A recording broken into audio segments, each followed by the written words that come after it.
What was Satan's little season? There's a whole movement today built on just a verse or two about something called Satan's little season. The belief is that Christ's kingdom already reigned, but then Satan will be released at the very end to gather Gog and Magog for one last war. But it's interesting when you compare that to how Jesus and the prophets usually explain things. Take the phrase "as in the days of Noah." Some claim that means giants will return in the end times. But if you read carefully, Jesus explained it himself. People were eating, drinking, marrying, just living normal life, when judgment suddenly came.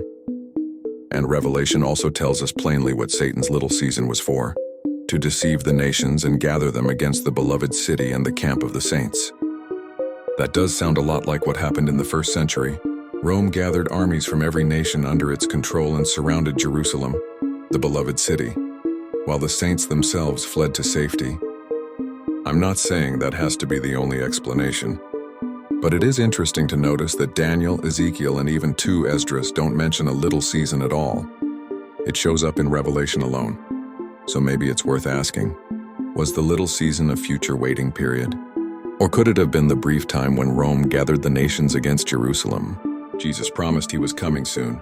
The tribulation came, Jerusalem was judged. The kingdom grew. The rock struck the feet of the statue and became a mountain that filled the whole earth.